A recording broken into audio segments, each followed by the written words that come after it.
Mudo de assunto e já te mostro o José Augusto Ribeiro, de 22 anos. Já mostrei ele aqui, tá? Vou relembrar para vocês o que aconteceu com ele. Ele saiu para trabalhar no dia 17 de agosto do ano passado, como fazia todos os dias. Trabalhava como motoboy. Mas neste dia 17 de agosto de 2022, ele não retornou para casa. Por volta de 8h45 da noite, em Laranjeiras, ele estava entregando uma pizza quando foi surpreendido por homens que o roubaram e mataram. É o que se chama juridicamente do latrocínio, roubo seguido de morte. As investigações apontam 3 suspeitos. 2 foram presos na ocasião e 1 foragido. A novidade é que um deles foi solto. E aí vamos ao vivo agora entender o porquê. Se este homem foi inocentado ou se ele vai responder em liberdade. E também já quero saber a situação dos outros 2. Boa noite, Lucas Moura. Boa noite a você, Mariana. Boa noite também a todos que nos acompanham. Mariana, já antecipo que ele foi solto, mas está respondendo ao processo ainda em liberdade. Quem vai explicar toda essa história para a gente é a advogada dele, a Monalisa de Jean, está aqui conosco. Doutora Monalisa, primeiro, obrigado por estar aqui. Obrigado por trazer esses esclarecimentos tão importantes para a gente. Minha primeira pergunta é, por que seu cliente foi solto, né? O que é que foi levado em consideração para que isso acontecesse? Primeiramente, boa noite a todos, boa noite Mariana, boa noite toda a sociedade sergipana. Então, a audiência do meu cliente, ela aconteceu, a audiência de instrução, ela aconteceu no dia 22 de março, onde foi possível, a audiência de instrução foi possível ouvir as testemunhas.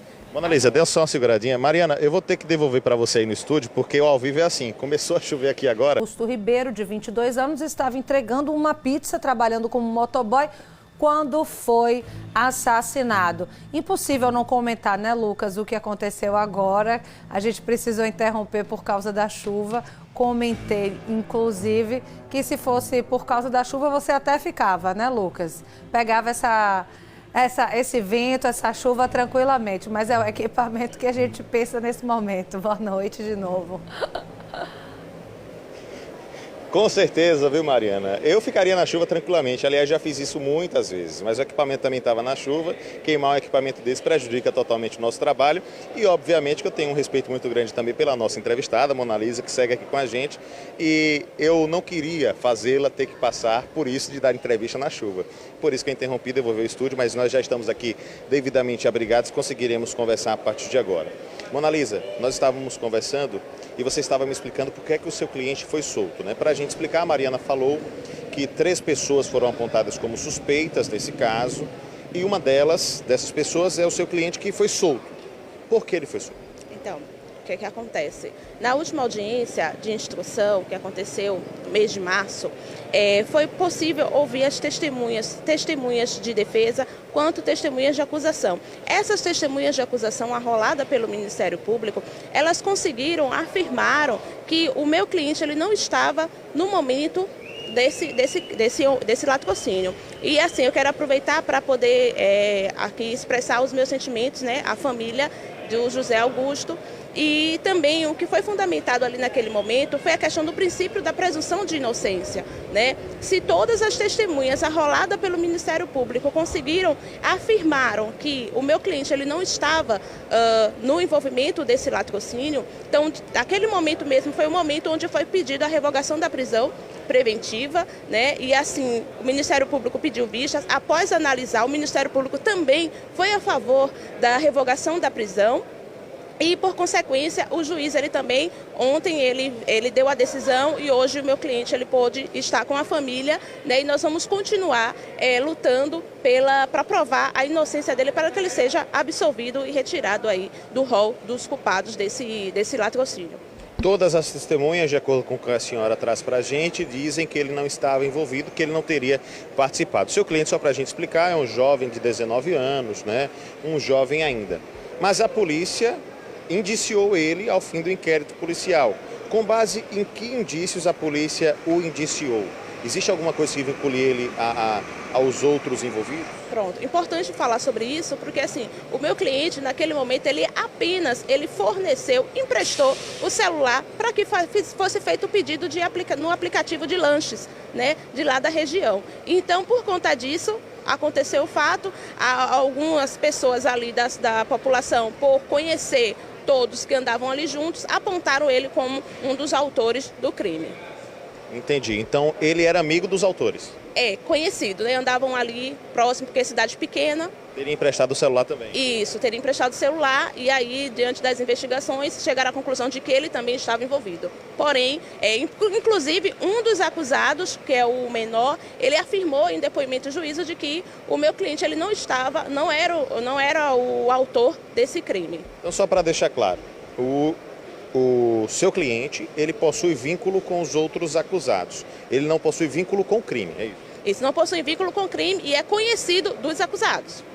Entendi, perfeito. E aí, para a gente explicar, porque à época houve a divulgação de que seriam 3 pessoas envolvidas, o seu cliente e mais 2 outras pessoas.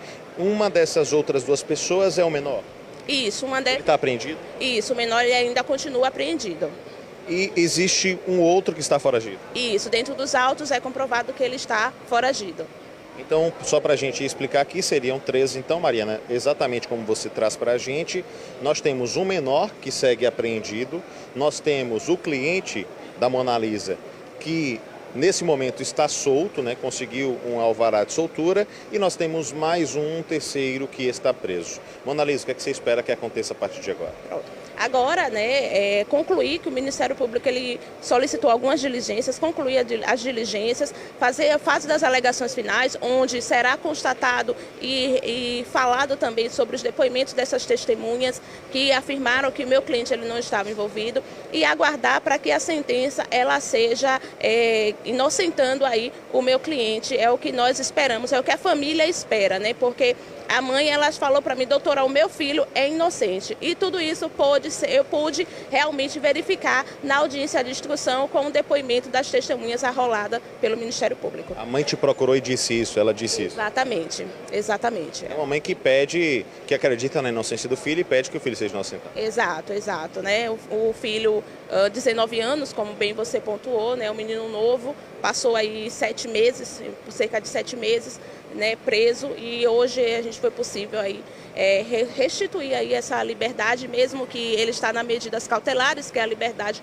provisória, até concluir aí a fase processual, onde também nas alegações finais é onde vai ser concretizado e espera-se aí a absolvição do cliente. Dona Lisa, obrigado pela sua presença e participação. Mariana, só para contextualizar, né? Porque eu imagino que o pessoal de casa agora deve estar pensando onde Lucas está, né? Porque há uma grande movimentação de veículos e pessoas aqui atrás. Eu queria pedir para o meu cinegrafista Remy Costa mostrar aqui. Nós estamos nesse momento na entrada da rodoviária nova aqui em Aracaju. Muitas pessoas estão chegando à capital nesse momento. É a chegada das pessoas que vêm à capital para passar o feriado da Semana Santa. A gente percebe que há uma grande movimentação de pessoas que estão aqui paradas aguardando o transporte ou mesmo abrigadas por conta da chuva, aguardando o motorista de aplicativo.